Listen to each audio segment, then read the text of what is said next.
안녕하세요. 미래를 설계하라 경제 잡박사전 진행의 김혜주입니다. 네, 8월 7일 경제 잡박사전 시작해보도록 하겠습니다. 오늘은 장진현, 유예빈 두 분의 아나운서와 함께 경제 이야기 나눠보겠습니다. 안녕하세요. 안녕하세요. 네, 간밤 뉴욕 증시 살펴볼 텐데요. 미국 증시는 애플의 대규모 대미 투자 소식에 애플의 주가가 급등을 하면서 지수 상승을 이끌었습니다. 양대 지수 모두 상승 마감을 했는데요. 인도의 추가 관세부가 주요 기업 실적 발표, 그리고 연준 의원들의 금리 인하 기대 발언 등이 다양한 이슈 속에서 출발은 보합권, 마감은 상승으로 전환이 됐습니다. 3대 지수 모두 상승 마감하는 흐름이었고요. 시장의 방향을 바꾼 핵심 포인트는 두 가지였습니다. 먼저 첫 번째죠. 연준 위원들의 완화적인 발언입니다. 카시카리 미니애폴리스 연은 총재는 미국 경제가 둔화되고 있으며 보험성 금리 인하가 필요할 수 있다고 밝혔고요. 콜린스 보스턴 연은 총재도 고용지표의 급변은 경기 전환점에서 흔한 현상이라며 금리 인하 기대를 높였습니다. 둘째는요, 트럼프 대통령의 인도산 수입품에 대한 25% 추가 관세 부과 행정명령에 서명을 했다는 겁니다. 이는 러시아산 원유 수입에 대한 대응이라는 입장이지만 의료기기, 제약, 귀금속 등 인도발 수입 품목 전반의 부담이 예상되고요. 스위스와의 무역협상 결렬도 전해지면서 헬스케어 업종 전반에 부정적인 영향을 줬습니다. 이런 가운데 애플은 5%대 급등 보여줬고요. 1,000억 달러 규모의 미국 내 추가 투자 계획 발표가 호재로 작용을 했습니다. 인도 생산기지 덕분에 이번 관세 부과에서도 상대적으로 리스크가 작다는 점도 주가에 긍정적으로 작용을 했습니다. 기술주 중에서도 단연 돋보인 하루였다고 볼 수 있겠고요. 또 하나 눈여겨볼 뉴스가 있었는데요. 오픈 AI의 기업 가치 평가입니다. 약 5천억 달러 가치로 구주 매각 협상이 진행 중이라는 소식이 전해지면서 AI 산업 전반에 대한 밸류에이션 재평가가 이루어지고 있습니다. 네, 오늘 장은 금리 인하 기대감과 기술주 호재가 시장을 끌어올리는 한편 무역 리스크와 업종별 차별화가 공존했습니다. 네, 이렇게 간밤 뉴욕 증시 간략하게 살펴봤고요. 이어서 자세한 미 증시 마감 시황 살펴보도록 하겠습니다. 진현 아나운서 전해주시죠. 네, 뉴욕 증시 3대 지수는 3대 지수 모두 일제히 상승 마감했습니다. 엇갈린 기업 실적을 소화하며 장 초반 혼조세를 나타냈지만 애플이 미국에 1,000억 달러를 추가로 투자한다는 소식이 시장에 긍정적 영향을 미치며 반등을 이끌어냈는데요. 자세한 지수 상황 살펴보겠습니다. 다우지수는 0.18% 상승한 44,193.12포인트로 종가 형성했습니다. S&P 500은 0.73% 오르며 6,345.06포인트로 거래를 마쳤고 기술주 중심의 나스닥은 조금 더 강하게 올라왔습니다. 1.21% 오른 2만 1,000선에서 거래 마무리되는 모습입니다. 다음으로 주요 글로벌 이슈들 살펴보겠습니다. 도널드 트럼프 미국 대통령이 반도체에 약 100%의 품목별 관세를 부과하겠다고 밝혔습니다. 현지 시간 6일 백악관에서 열린 애플의 대미 투자 발표 행사에서 트럼프 대통령은 미국으로 들어오는 모든 직접 회로와 반도체가 부과 대상이라고 밝히며 다만 미국 내에서 생산될 경우 관세는 적용되지 않는다고 덧붙였습니다.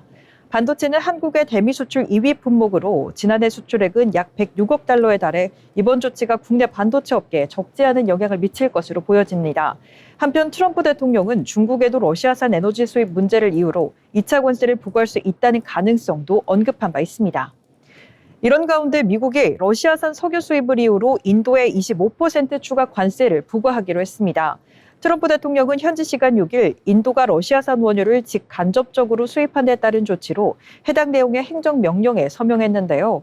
이에 따라 현지 시간 7일부터 부과될 상호관세 25%에 더해 총 50%의 고율 관세가 적용될 전망입니다.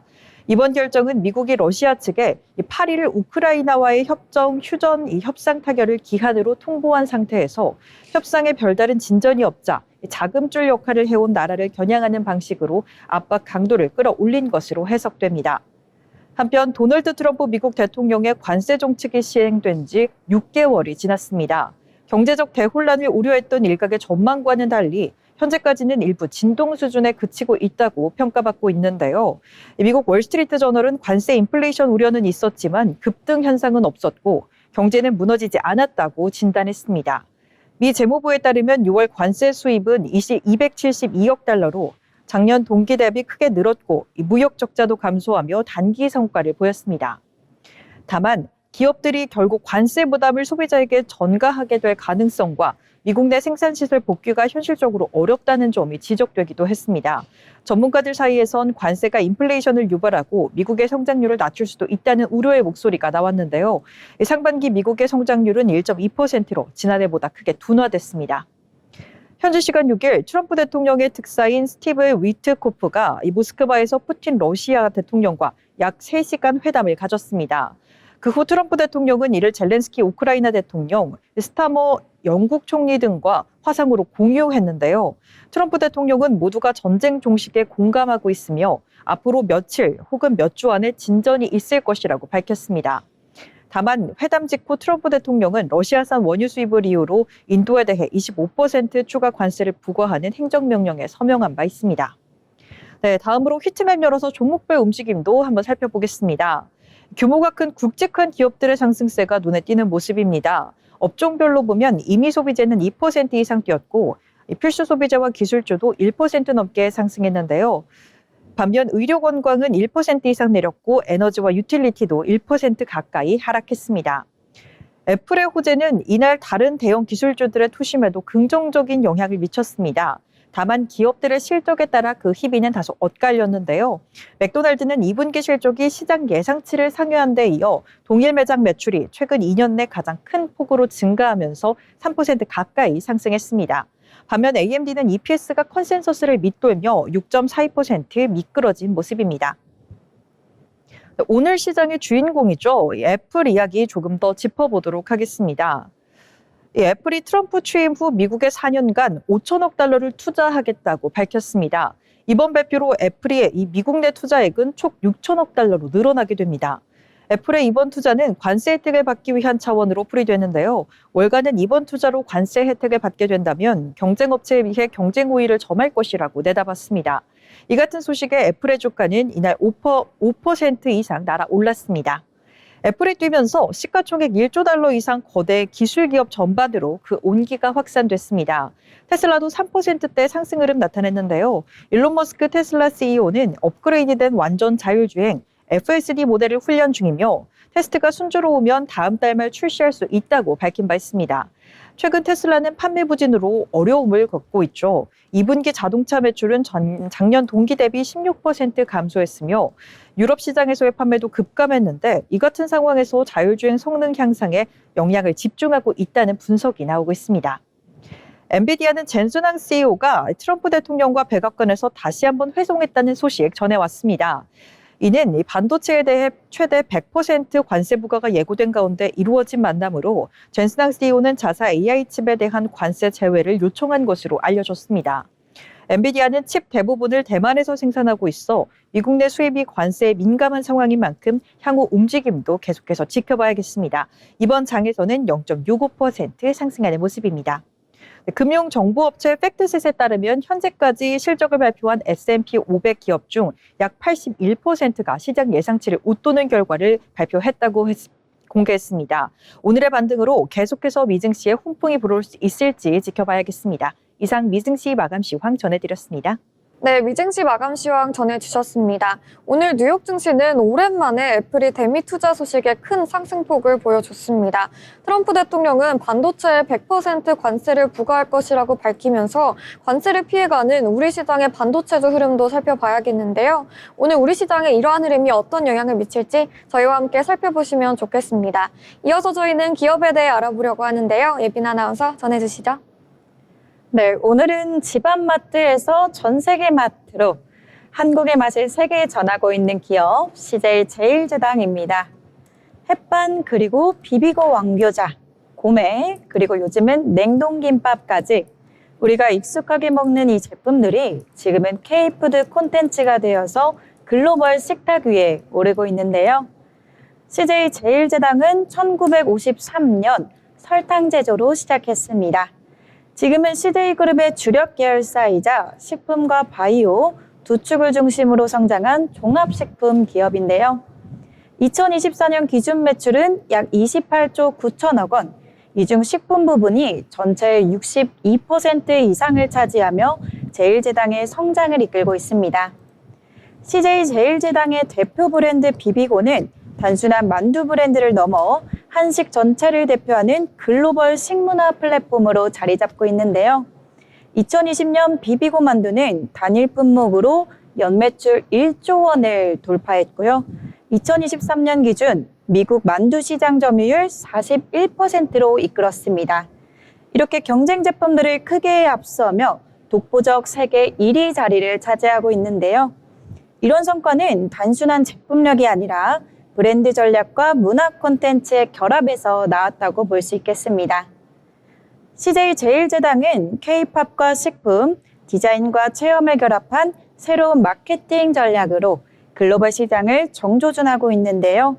2024년 LA K 콘텐츠 엑스포에서는 세븐틴을 엠베서더로 내세운 비비고 부스를 역대 최대 규모로 설치해 큰 화제를 모았습니다.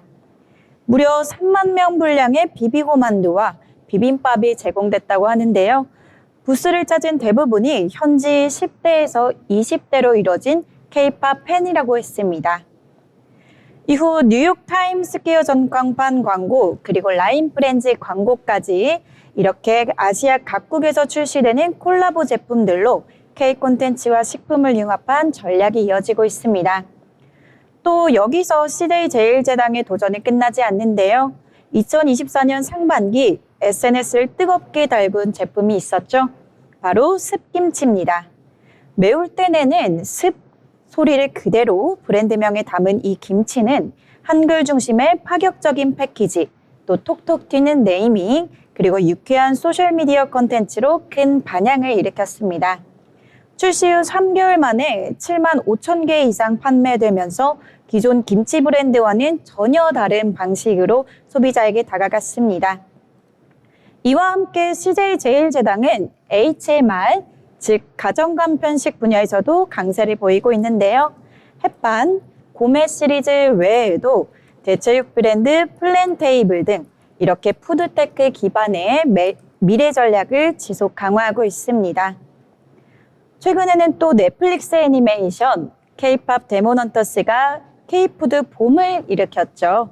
주인공 루미가 김밥 한 줄을 통째로 먹는 장면이 SNS에서 화제가 되면서 김밥 한 입에 먹기 챌린지가 유행처럼 번지기도 했는데요. 그런데 사실 이 열풍보다 훨씬 먼저 CJ 제일제당은 비비고 냉동김밥의 글로벌 유통망을 조용히 확대하고 있었습니다. 2023년 3월 일본 진출을 시작으로 2024년 상반기까지 무려 25개국에 진출을 했고요. 특히 유럽에서는 독일, 네덜란드, 스웨덴을 포함해 15개국 이상으로 확대하기도 했습니다. 미국에서는 1,700개 매장을 입점 후 단 6개월 만에 2,200개로 매장 수를 확대하면서 경쟁 브랜드 대비 3배 이상의 판매량을 기록했었습니다. 이처럼 냉동김밥은 그간 수출의 사각지대였지만 제일제당은 K 콘텐츠와 협업으로 성공적인 수출 사례를 보였습니다. 이렇게 CJ 제일제당은 단순한 식품 회사를 넘어 식문화를 설계하는 기업으로 차차 나아가고 있는데요. 김밥 한 줄도 그리고 김치 한 포기도 K컬처와 연결하며 글로벌 시장으로 확대하고 있습니다. 지금까지 집안마트에서 전 세계 마트로 전 세계 한국의 음식을 알리고 있는 기업 CJ 제일제당이었습니다. 네, CJ 제일제당 기업에 대해 알아보는 흥미로운 시간 가져봤습니다. 네, 이어서 오늘 나온 이슈들도 짚어봐야겠죠. 진현 아나운서 어떤 내용 준비하셨나요? 네, 오늘 신문에서 발췌한 기사를 전해드리는 뉴스 브리핑 시간입니다. 먼저 첫 번째 소식부터 살펴보겠습니다. 일본이 미국의 관세 특별조치 대상에서 제외되자 당혹감을 감추지 못하고 있습니다. 일본 정부는 유럽연합과 동일하게 기존 관세와 상호 관세율을 합쳐 15%만 적용받기로 했다는 입장이지만 미국이 최근 관보에 공식 발표한 대통령 행정명령에서는 EU만이 특별조치 대상으로 명시돼 일본은 빠져 있습니다. 이대로 확정이 될 경우 일본 기업들은 기존 관세의 15%의 상호 관세를 추가로 부과받게 됩니다. 일본 측 협상 대표인 아카자와 료세이 경제재정재생상은 미국 측으로부터 EU와 같은 대우를 받는다고 확인받았다고 밝혔지만 관련 문서는 어디에도 일본은 포함되지 않았습니다. 일본 정부는 자동차 관세 인하 약속의 조속한 이행도 촉구하고 있습니다. 기존 27.5%에서 15%로 낮추기는 했지만 대통령이 나오지 않아 일본 자동차 업체들은 여전히 고율의 관세를 부담하고 있습니다. 혼다는 관세 여파로 2분기 영업이익이 전년 대비 절반으로 줄었고 도요타도 미국 관세로만 약 1조 7천억 원에 달하는 손실을 본 것으로 추산되고 있습니다. 한편 자동차는 한국의 대미 수출 1위 품목으로 우리 역시 관세 인하 협상은 마쳤지만 실제 적용 시점이 정해지지 않아 상황을 예의주시하고 있습니다. 다음 소식입니다. 서울 아파트 전세 보증금이 빠르게 오르고 있습니다. 전세 매물이 급감하면서 불안감도 함께 커지고 있는데요. 국토교통부 실거래가 공개 시스템에 따르면 7월 기준 서울 아파트 평균 전세 보증금은 6억 1,691만 원으로 4월 대비 7.2% 상승했습니다.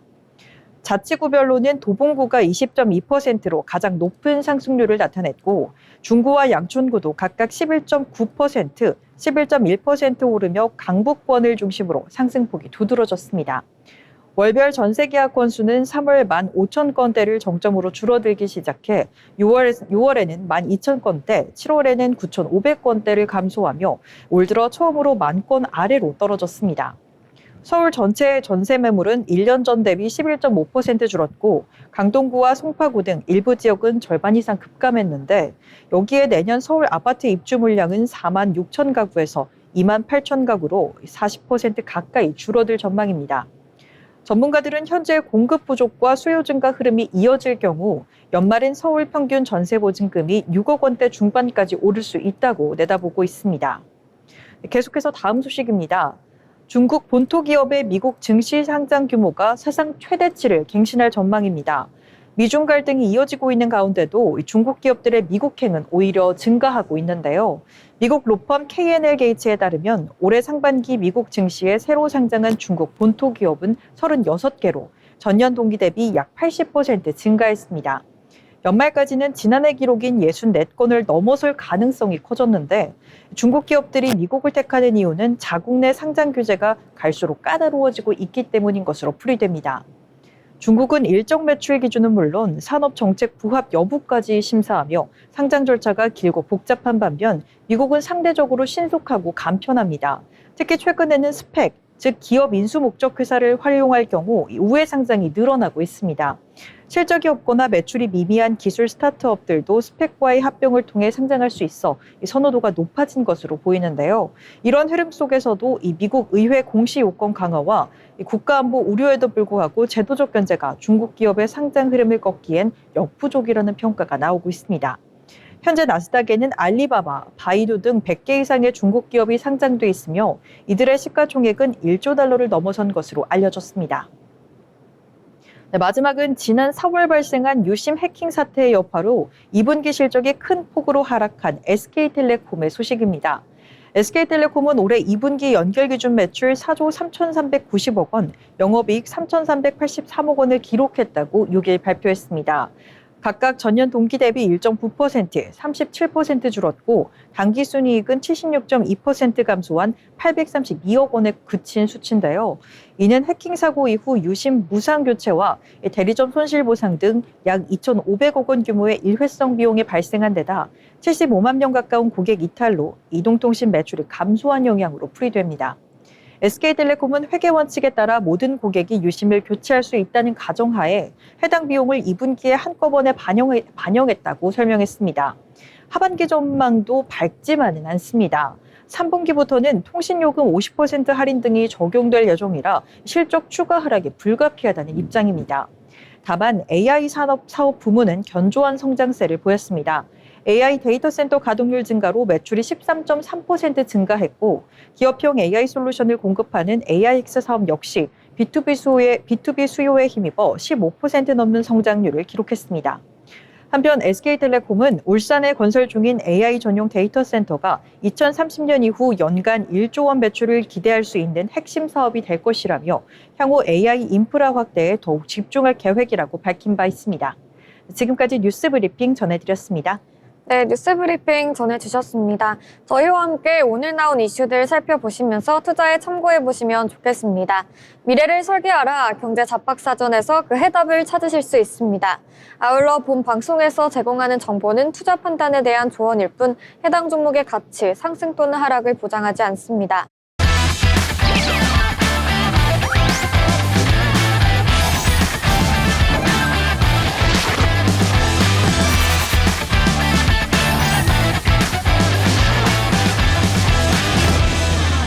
네, 이번 시간은 투자의 고수가 되고 싶은 아나운서들의 경제 이야기, 주식 이야기 나눠보는 시간입니다.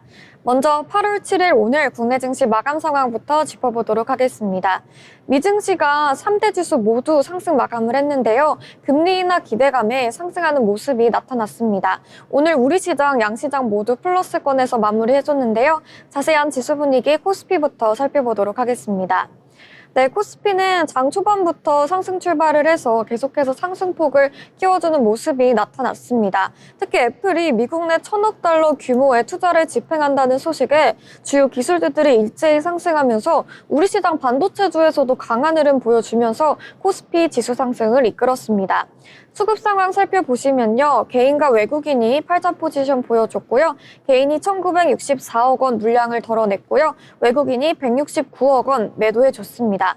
하지만 기관이 많이 담아내주면서 지수의 상승을 이끌었는데요. 기관이 1,088억 원 순매수해줬습니다. 코스피는 0.92% 오르면서 3,227선에서 거래를 마쳤습니다. 이어서 코스닥의 흐름도 살펴보겠습니다. 네, 코스닥도 상승 출발했지만 중간에 하락하는 모습이 포착이 되었는데요. 하지만 이내 상승 전환을 해서 계속해서 강보합권에서 움직이는 모습이 나타났습니다. 0.29% 상승하면서 805포인트의 장을 마쳤고요. 자세한 수급 상황도 살펴보겠습니다. 외국인과 기관이 팔자 포지션 보여줬습니다. 외국인이 559억 원 매도해줬고요. 기관이 220억 원 매도했습니다. 반면에 개인이 915억 원 물량을 담아내면서 지수 상승을 이끌었습니다. 이어서 시가총액 상위 종목들의 흐름들도 살펴보겠습니다. 네, 먼저 코스피입니다. 전반적으로 혼조세 나타나는 가운데 반도체주가 강한 흐름 보여주고 있는데요. 애플이 강하게 오늘 상승도를 켜주면서 관세 부과를 받지 않을 것이라는 기대감에 우리나라도 반도체주가 관세 부과가 되지 않는다는 점이 부각이 되면서 반도체주가 강한 흐름 보여줬습니다. 삼성전자는 7만 전자를 보여줬는데요. 7만 500원까지 상승을 하면서 2.47% 강한 상승폭 보여줬습니다. SK하이닉스도 동반 상승하는 모습이 나타났는데요. 26만 닉스 보여줬습니다. 26만 2천 원의 종가 형성을 하면서 1%대 상승폭 보여줬습니다. 반면에 방산주는 조금 쉬어가는 흐름이 나타났는데요. 하나 에어로스페이스는 0.43% 내리면서 93만 2천 원의 종가 형성을 했습니다. KB금융도 오늘 쉬어가는 흐름이죠. 0.52% 낙폭을 보여주면서 11만 원대의 거래를 마쳤습니다. 이어서 코스닥의 흐름도 살펴보겠습니다. 네, 코스닥은 전반적으로 하락세가 우위를 하는 모습인데요. 어제 올랐던 종목들 위주로 파란불 켜면서 차익 실현 매물이 출회되는 모습입니다. 알테오즈는 1.71% 하락하면서 43만 2천 원의 종가 형성을 했고요. 에코프로 BM과 에코프로도 약세를 보였습니다. 2차전지 약세 보이는 가운데 에코프로 BM은 0.87% 내렸고요. 에코프로는 보합권에서 마무리해줬습니다. 반면에 파마 리서치는 조금 올랐는데요. 1.67% 강한 흐름 보여주면서 60만 8천 원의 종가 형성해줬습니다. 휴델도 강하게 급등하는 모습이 나타났는데요. 5.26% 상승해주면서 36만 원의 종가 형성했습니다. 네, 이렇게 시가총액 상위 종목들 흐름 살펴보면서 국내 증시 마감 상황 전해드렸습니다. 이어서 저희는 오늘 시장에서 특징적인 종목들 살펴보겠는데요. 먼저 첫 번째 특징주 진현 아나운서 전해주시죠. 네, 오늘 시장에서 주목했던 종목 바로 카카오인데요. 카카오가 오늘 장 초반부터 가파른 상승세를 보이며 이목을 끌었습니다. 2분기 깜짝 실적, 이른바 어닝 서프라이즈를 기록하면서 투자 심리를 자극한 모습입니다. 카카오는 장 초반 59,800원에서 출발한 뒤 한때는 64,000원까지 오르며 장중 상승폭을 키워나갔습니다. 오늘 주가 상승의 직접적인 배경은 다름 아닌 실적에 있었습니다. 카카오는 오늘 공시를 통해 2025년도 2분기 연결 기준 실적을 발표했는데요. 매출은 2조 283억 원, 영업이익은 1,859억 원을 기록했다고 밝혔습니다. 이는 전년 동기 대비 각각 1.2%, 38.3% 증가한 수치로 매출과 영업이익 모두 분기 기준으로 역대 최대치를 경신했습니다. 특히 주목할 점은 증권가 예상치를 큰 폭으로 웃돌았다는 점입니다. 금융정보업체 FN가이드가 집계한 시장 컨센서스는 매출 1조 9,489억 원, 영업이익 1,254억 원 수준이었는데요. 결과적으로는 각각 약 800억, 600억 원 이상 초과 달성한 셈입니다. 이러한 호실적은 카카오의 주요 플랫폼 사업이 전반적으로 고르게 성장한 결과로 풀이됩니다. 우선 플랫폼 부문 매출은 1조 552억 원으로 10% 증가, 이중 톡비즈 매출은 5,421억 원, 그중 광고 매출은 3,210억 원으로 소폭 증가했는데요. 또한 모빌리티 페이 등 기타 플랫폼 부문 매출도 전년 대비 21% 급증, 특히 주차, 퀵서비스, 금융 등 신규 서비스 매출이 성장세를 이끌었습니다. 여기에 더해 AI 관련 기대감도 주가에 긍정적으로 작용하고 있습니다. 카카오는 현재 카카오톡의 대대적인 개편을 준비하고 있으며 AI 인프라와 자체 언어 모델 LM을 기반으로 다양한 서비스를 하반기부터 순차적으로 선보일 예정입니다. 정신학 카카오 대표는 카카오톡의 트래픽 성장이 곧 수익으로 연결되는 선순환 구조를 만들겠다면서 하반기에는 전 국민이 일상에서 접할 수 있는 다양한 AI 서비스를 출시할 계획이라고 밝혔습니다. 이에 시장에서는 이 같은 방향성을 긍정적으로 해석하고 있습니다. 신한투자증권 강석호 연구원은 현재 주가는 AI 에이전트 사업 기대감이 전혀 반영되지 않은 수준이라고 말하며 오픈 AI와 협업 결과가 가시화된다면 기업 가치가 재평가될 수 있다고 전망했습니다. 하반기 구체적인 AI 서비스 공개 시점이 또 한 번 주가의 분수령이 될 수 있을지 주목이 되고 있는데요. 이 차트를 통해서 한번 보시면 오늘 주가 굉장히 강했습니다. 거래량만 보더라도 좀 거래량이 폭발적이었다라고 볼 수가 있겠는데요. 시가총액이 큰 기업인 만큼 오늘의 이 상승은 굉장히 큰 의미가 있다라고 좀 해석해 볼 수가 있겠습니다. 종가 11.78% 상승으로 고가 그대로 유지하면서 그 상승 탄력 유지한 채 63,600원에서 거래 마무리되는 모습입니다. 네, 카카오 관련해서 소식 전해주셨습니다. 네, 2분기 역대 최대 실적에 오늘 시장에서 강한 흐름 보여줬습니다. 카카오는 사실 실적 발표 하루 전까지만 해도 조금 긴장감이 돌았던 종목이었는데요. 2분기 실적이 역대 최대치를 기록하면서 시장의 우려를 단숨에 뒤집었습니다. 특히 톡비즈, 콘텐츠, 페이먼트 부분 모두 고르게 성장한 모습이었고요. 자회사들의 실적 개선도 눈에 띄었습니다. 시장에서는 카카오가 단순 포털 플랫폼을 넘어서서 디지털 생태계를 종합적으로 아우르는 기업으로 변모하고 있다라는 평가도 나오고 있는데요. 광고 성수기 효과가 본격 반영된 3분기에도 안정적인 성장세가 이어질 것이라는 기대감에 주가가 반영되며 카카오는 강한 흐름 보여줬습니다. 다만 장기 투자 관점에서는 카카오페이, 카카오뱅크 등 자회사 IPO 이후의 가치 재평가도 함께 살펴볼 필요가 있겠습니다. 실적이 주가를 증명했다라는 말이 실감나는 오늘의 카카오 소식이었습니다. 이어서 다음 특징주 조선주 관련해서 준비해봤는데요. 국방과 산업 두 마리 토끼를 동시에 잡았다, 이런 평가가 나오고 있습니다. HD 현대중공업이 미국 해군의 군수 지원함 정비 사업을 따내면서 조선업계가 다시금 주목을 받고 있는데요. 이번 계약은 미국 정부가 한국 조선업체의 정비 수주를 맡긴 첫 차례로 꼽히고 있으면서 의미가 큽니다. 무엇보다 미국과의 관세 협상 타결 이후 처음으로 체결된 대형 계약이라는 점에서 투자자들의 기대감이 크게 반영이 됐습니다. 특히 HD현대중공업은 세계적인 조선 기술력을 앞세워 글로벌 방산 정비 시장에도 본격 진출하는 모습인데요. 이런 호재에 힘입어서 HD현대중공업을 비롯한 한국조선해양, 한진중공업 등 조선주 전반이 동반 강세를 나타냈습니다. MRO는 단순히 정비 사업을 넘어서서 안보 산업의 핵심 축으로 떠오르고 있는 만큼 향후 장기 수익원으로 연결될 가능성이 큽니다. 이번 계약을 시작으로 K조선의 글로벌 행보에 날개가 달릴 수 있을지 관심이 쏟아지고 있습니다. 네, 이렇게 조선주 관련해서 특징주 정리해봤고요. 이어서 다음 특징주 넘어가 보도록 하겠습니다. 진현 아나운서 전해주시죠. 네, 오늘 뉴욕 증시에서는 애플의 대규모 투자 소식이 전해지며 홍풍이 불어왔었습니다. 그 바람이 삼성전자에게도 전해진 듯한 모습인데요. 애플과의 반도체 협업 확대 소식과 함께 미국 투자 확대, 테슬라 수주 등 호재가 복합적으로 작용하면서 삼성전자 주가가 오늘 시장에서 굉장한 강세를 또 보였습니다. 장 초반 한때는 7만 1,000원까지 오르며 3%대 급등세를 기록하기도 했는데요. 주가를 끌어올린 핵심 동력은 단연 애플과의 협력 확대에 있었습니다. 현지 시간 6일 애플의 팀 쿡 CEO는 워싱턴 DC 백악관에서 열린 미국 제조업 강화 프로그램 AMP 설명회에 참석해 향후 4년간 미국의 6천억 달러, 우리 돈 약 832조 원 규모의 투자 계획을 밝혔습니다. 이는 기존 계획보다 1,000억 원 달러 늘어난 수준입니다.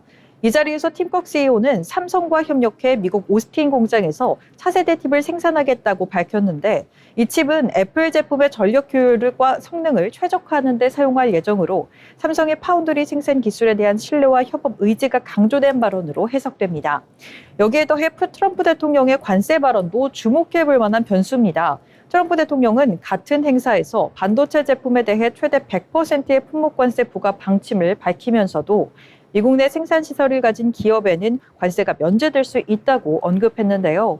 이는 이미 미국 내 대규모 반도체 공장을 보유하고 있는 삼성전자에는 호재로 작용될 수 있습니다. 뿐만 아니라 여기에 최근 삼성전자의 테슬라향 파운드리 수주 성과도 주목받고 있습니다. 이번 수주는 글로벌 빅테크 고객 확보의 상징적인 사례로 북미 고객 기반 확장과 현지 투자 흐름 측면에서도 매우 긍정적이라는 분석이 나오고 있는데요.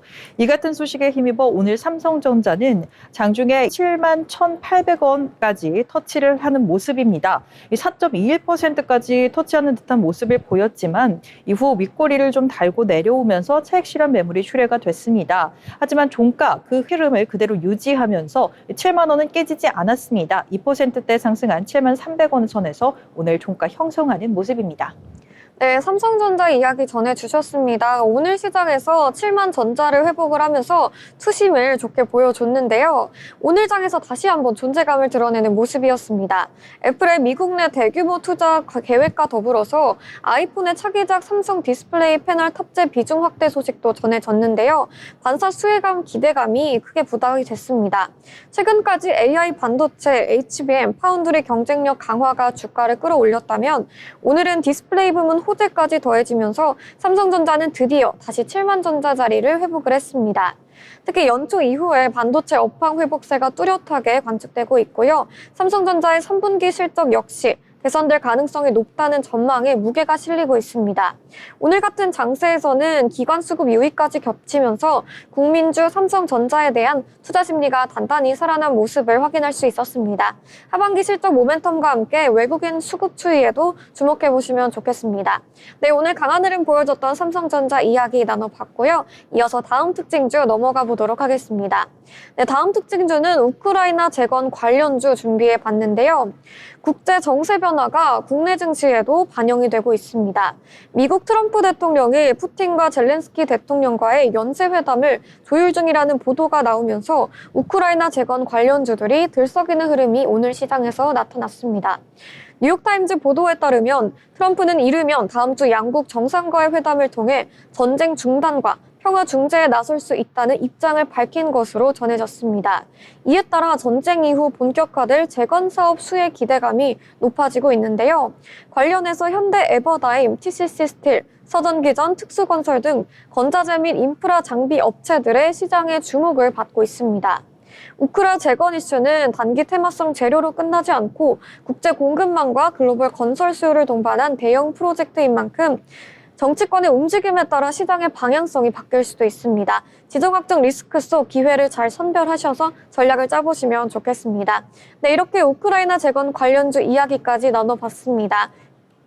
이어서 마지막 특징주 살펴볼 텐데요. 진현 아나운서 전해주시죠. 네, 제가 마지막으로 소개해드릴 종목은요, 바로 뷰티테크 기업으로 유명한 이 기업 APR입니다. 역대 최대 분기 실적 발표와 함께 국내 주요 증권사들이 일제히 목표 주가를 상향 조정하면서 APR에 대한 이 시장의 관심도가 증가하고 있는데요. APR은 전날 공시를 통해 2025년 2분기 연결 기준 영업이익이 846억 원을 기록했다고 밝혔습니다. 이는 전년 동기 대비 무려 201.9% 증가한 수치로 분기 기준 역대 최대 실적을 경신한 겁니다. 이 같은 어닝 서프라이즈에 따라 회사는 연간 매출 가이던스를 기존 1조 원 수준에서 1조 3천억 원 수준으로 영업이익률 가이던스도 18%에서 20%대로 각각 상향 조정했습니다. 이에 증권가의 반응도 뜨거웠습니다. 요한타증권은 기존 목표 주가를 18만 8천 원에서 31만 원으로 대폭 상향하며 APR이 글로벌 K뷰티 리더로서의 입지를 다시 한번 입증했다라는 평가를 내놨습니다. 이승은 연구원은 디지털 기반 마케팅 전략과 차별화된 유통 채널 전개가 독보적인 상징성으로 이어졌다면서 하반기 미국 오프라인 채널 입점, 일본 유럽 확장 전략이 실적에 긍정적으로 작용될 것으로 내다봤습니다. 특히 미국 올타 입점, 일본 2,500개 이상 유통 채널 확보와 그리고 유럽 법인 설립을 통한 본격 공략이 예정되어 있는데요. 3분기부터는 일부 관세 비용이 반영되면서 약 1%포인트의 마진 부담이 예상되고는 있지만 회사는 이를 내부적으로 수용하겠다는 방침입니다. 대신증권에서도 긍정적인 평가를 내놨습니다. 한송엽 연구원은 비수기인 2분기에서도 사상 최대 실적을 기록하며 하반기 기대감을 더욱더 높였다면서 6개월 목표 주가를 23만 원으로 상향했습니다. 다만 증권가에서는 현재의 높은 밸류에이션이 정당화되려면 미국, 일본에서의 오프라인 채널 안착, 유럽에서의 성공적인 모델 확장, 화장품과 홈뷰티 기기를 넘어서는 신규 파이프라인의 가시화가 필요하다는 의견도 함께 제시된 바 있습니다. 종합해보자면 APR은 이번 실적을 통해 글로벌 시장에서의 성장성과 수익성을 동시에 입증했다, 이렇게 풀어볼 수가 있겠는데요. 향후 관전 포인트는 미국 모델이 유럽에서도 얼마나 빠르게 재현될 수 있는지, 오프라인 유통망 확대가 실질적인 매출 레버리지로 이어질 수 있는지, 이렇게 두 가지가 좀 중점적으로 보여지게 될 텐데 26년도 이후에는 고성장 기조를 이어갈 수 있을 것이다라는 분석에 힘이 실리고 있는 상황입니다. 이 같은 평가를 받으며 APR은 오늘 굉장히 강한 모습을 보였습니다. 전일장에서도 꾸준히 올라와주는 모습을 보였는데요. 8%대 증가, 이 시가 처음에 초반에 출발할 때도 상승 출발했습니다. 2% 가까이 올라와주며 상승 출발한 APR은 7%대 올라와주며 21만 9천 원에서 종가 형성해주는 모습입니다. 네, APR 4거래일 연속 상승해주면서 요즘 시장에서 강한 흐름 이어가고 있습니다. 특징주로 계속해서 가져와 주시는 만큼 요즘 시장에서 K뷰티에 대한 투심이 단단하다라고 볼 수 있겠는데요. 오늘 시장에서도 역시 강한 흐름 보여줬습니다. 2분기 실적 발표 후에 증권가에서는 목표 주가 상향이 줄줄이 이어졌는데요. 그 배경엔 바로 어닝 서프라이즈급의 실적 발표가 있었습니다. 무엇보다 눈에 띄는 점은 단기 실적뿐 아니라 글로벌 시장에서 브랜드 확장성과 수익성이 동시에 검증되고 있다는 점인데요. 북미 동남아 시장 진출 확대, AI 기반 고객 분석 기술력 등도 긍정적인 평가를 받고 있습니다. 네, 이에 따라 일부 증권사는 APR의 목표 주가를 상향 조정하기도 했는데요. 성장성과 수익성 두 마리 토끼를 모두 잡은 기업으로 재조명받고 있습니다. 중소형 성장주 안에서도 실적이 증명된 알짜 종목을 찾으시는 분들께 오늘의 APR은 좋은 참고 포인트가 될 것 같습니다. 네, 이렇게 K뷰티 관련주도 이야기 나눠봤습니다. 저희와 함께 다양한 특징주 함께 살펴보시면서 투자에 참고해보시면 좋겠습니다. 이어서 저희는 인물에 대해 알아보는 시간 가져보려고 할 텐데요. 예빈 아나운서, 오늘은 어떤 인물 전해주실까요? 네, 오늘은 그저 노래 잘하는 가수라는 표현은 아쉬운 인물인데요. 가수이자 기획자, 그리고 브랜드 그 자체가 된 전략가형 아티스트 에드시런입니다. 에드시런은 1991년 영국 헵턴브리지 출신인데요. 어릴 적부터 심한 말더듬, 그리고 난독증으로 학교에 적응하지 못했다고 합니다. 그리고 또 여기에 친구도 거의 없었다고 고백한 적이 있는데요. 그에게 세상과 소통하는 유일한 방법은 음악이었다고 합니다. 초등학교 때 기타를 시작으로 10대 시절부터는 혼자서 곡을 쓰고 공연을 돌며 버스킹으로 전국을 누볐다고 합니다. 여기에서 특별했던 점은 초기부터 음원을 대형 기업 기획사에 맡기지 않고 직접 CD를 구워서 지하철역과 공연장에 나눠줬다는 점인데요. 여기서부터 셀프 브랜딩의 시작이었다고 할 수 있겠습니다. 그리고 에드시런의 대표곡 퍼펙트 그리고 쉐이브 오브 유 모두는 본인이 직접 작곡, 편곡 그리고 녹음까지 한 작품이라고 합니다. 이렇게 프로듀서 없이 대부분의 곡은 한두 명으로 이루어진 소규모 팀으로 작업했는데요. 저작권과 음원 수익 구조를 최대한 자신에게 집중시키는 방법이었다고 합니다. 또한 그는 타 가수에게도 곡을 제공하며 IP 수익 구조를 다각화하고 있는데요. 실제로 많은 분들의 사랑을 받은 쉐이브 오브 유는 스포티파이 역사상 가장 많이 스트리밍된 곡이라고 합니다. 이렇게 전략은 단순한 음악적 재능이 아니라 IP의 자산 가치를 일찍이 인식한 셀프 프로듀서형 경영인이라는 걸 보여주는데요. 에드 시런은 전 세계 투어 수익만으로도 수천억 원을 벌여들였다고 합니다. 2018년에서 2019년 디바이드 투어는 총 7억 7천만 달러, 우리 돈으로 약 1조 원에 달하는 수익을 기록했는데요. 이 수치는 역대 모든 투어 중 수익 1위입니다. 그는 이 공연들을 대부분 직접 기획하고 운영까지 했다고 하는데요. 대형 매니지먼트 없이 소규모 전담팀을 꾸려 수익과 콘텐츠를 자체 관리하는 구조로 했다고 합니다. 스타 마케팅 대신 적당한 가격, 그리고 대중 접근성이 높은 공연, 그리고 직접 관객을 만나는 투명한 방식이 지금의 에드 시런을 만들었다고 볼 수 있겠는데요. 에드 시런은 협업도 전략적으로 운영했습니다. 저스틴 비버, 테일러 스위프트, 엘튼 존, 그리고 비욘세까지 이렇게 전혀 다른 장르의 아티스트들과 협업해 장르의 경계를 허물며 팬덤을 넓혀왔는데요. 특히 2019년 발매된 콜라보레이션 프로젝트는 전곡이 콜라보로 구성된 실험 앨범이었습니다. 그래서 결과로 미국과 영국에서 동시에 1위를 차지하기도 했는데요. 그는 협업을 단순한 곡의 매력이 아닌 IP 유통의 통로, 즉 서로 다른 팬덤을 연결하는 네트워크 전략으로 활용하면서 혼자서도 글로벌 네트워크를 만들어 왔습니다. 또 아티스트들에게는 저작권 구조도 굉장히 중요한 부분인데요. 에드 시런은 초기에 사운드 클라우드를 통해 직접 음원을 배포하며 팬을 확보해 왔습니다. 지금도 대부분의 히트곡은 본인 또는 개인 회사를 통해 저작권이 등록되어 있고요. 중간 유통사를 최소화하는 전략을 계속해서 유지하고 있습니다. 그는 음악은 내 것일 때가 가장 가치 있다고 말하며 IP 통제를 명확히 하는 한편 표절 이슈 등에서도 적극적인 법정 대응을 계속해서 해왔습니다. 이렇게 아티스트가 곧 자산을 지킨다는 메시지로도 해석될 수 있겠는데요. 이처럼 에드 시런은 단순히 노래를 잘하는 가수가 아니죠. 어떻게 만들고 어떻게 유통하고 어떻게 연결하기까지 스스로 기획하고 실천하는 1인 콘텐츠 기업이라고 생각이 드는데요. 이렇게 음악은 감성의 영역이기도 하지만 이제는 전략과 구조가 중요한 산업인 것 같습니다. 지금까지 아티스트이자 기획자 에드 시런이었습니다. 네, 에드 시런에 대해서 인물에 대해 알아보는 시간 가져봤습니다. 이어서 저희는 투자에 도움이 될 만한 리포트 전해드리려고 하는데요. 진현 아나운서 전해주시죠. 네, 복잡한 리포트를 알기 쉽게 풀어드리는 리포트 브리핑 시간입니다. 더워도 정말 너무 더운 요즘입니다. 이 폭염과 열대야가 이어진 지난 7월, 전국의 평균 기온이 27.1도를 기록하면서 관측 이래 역대 두 번째로 더웠던 것으로 나타났는데요. 그런데 이 무더위가 단순히 우리를 지치게 할 뿐만 아니라 산업과 소비 패턴까지 바꿔놓고 있었다는 사실 알고 계셨나요? 이 DS투자증권에서는 이번 리포트에서 무더위로 인한 산업 구조 변화를 수요와 전쟁이라는 키워드로 풀어냈습니다. 오늘은 그중에서도 다양한 산업 분야에 어떤 수혜와 기회가 생겨나고 있는지 집중적으로 한번 살펴보려고 합니다. 먼저 가전업종부터 짚어보겠습니다. 점점 일찍 찾아오는 더위에 에어컨을 찾는 손길의 시기도 점점 앞당겨지고 있습니다. 특히 올해는 이른 더위 덕분에 에어컨 성수기가 4월부터 시작됐다고 합니다. 대표적으로는 LG전자의 휘센 에어컨은 7월 1일부터 10일까지의 판매량이 전년 동기 대비 무려 170% 증가했습니다.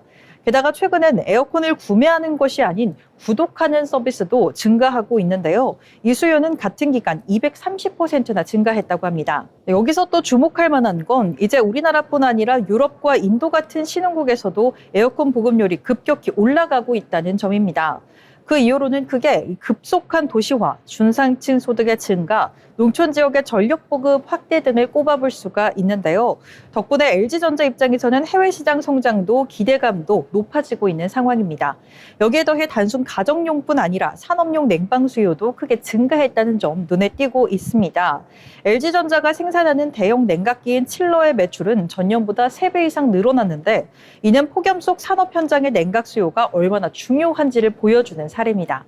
다음은 화장품 업종, 특히 선케어 시장 한번 살펴보겠습니다. 이 전년보다 이 선케어 무더위가 계속되면서 자외선 차단제는 어느새 연중 필수품이 됐습니다. 올 상반기 국내 화장품 수출은 전년 대비 20% 이상 증가, 이 중에서도 자외선 차단 제품 비중이 확연히 늘어났다고 합니다.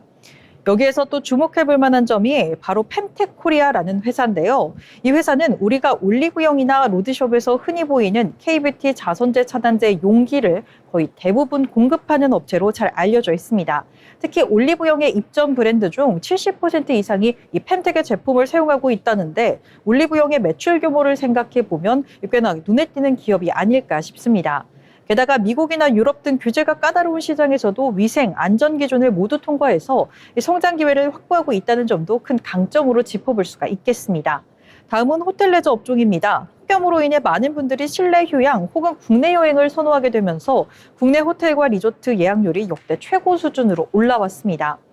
지난 5월 서울의 5성급 호텔 예약률은 86%, 거의 만실 수준이었고요. 부산, 대전 등 지방 호텔 예약률은 전년 대비 2배 가까이 증가했다고 합니다.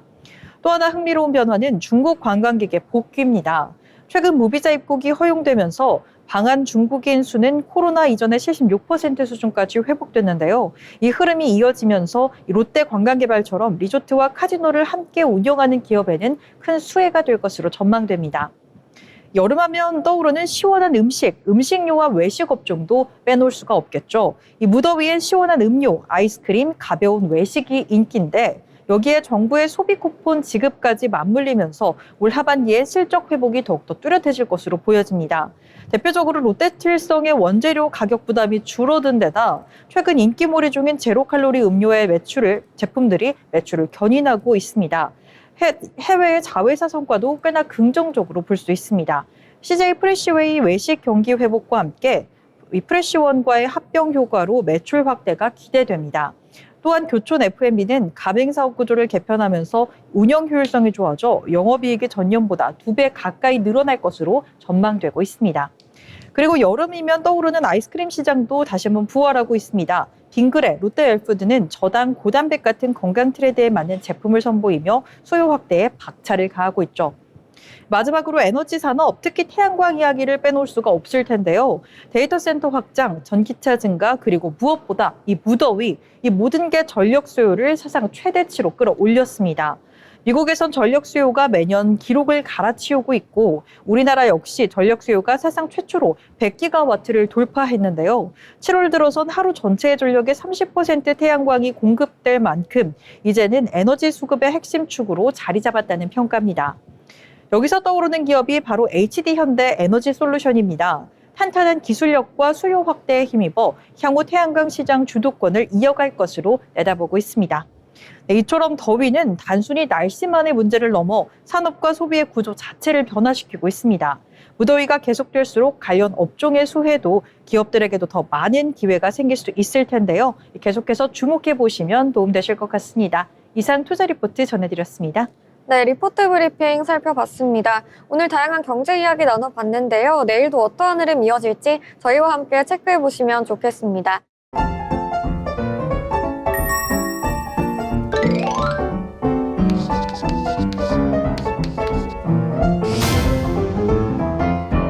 네, 오늘의 마지막 순서 오늘장 한 줄평 시간입니다. 한 분 한 분 오늘 시장에 대해서 이야기 나눠보겠는데요. 먼저 진현 아나운서 오늘 시장 어떻게 보셨을까요? 네, 오늘 시장 한 줄로 요약한다면 이 대장주들의 시장 견인이라고 좀 해석해 볼 수가 있을 텐데요. 시가총액 3위 상위 종목들 1, 2, 3위가 오늘 시장에서 굉장히 강한 모습을 연출했습니다.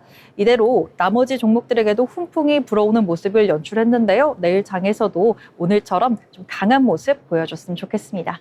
네, 맞습니다. 오늘 시장에서는 시총 상위 종목들의 급등하는 흐름이 눈여겨봐야 되겠는데요. 이어서 예빈 아나운서 이야기도 들어보겠습니다. 네, 오늘 하루는 온도차가 느껴지는 시장이었다라고 저는 생각이 듭니다. 미국과 일본의 무역 합의로 된 기대감이 커졌지만 또 테슬라처럼 실망감을 안겨준 종목도 있었는데요.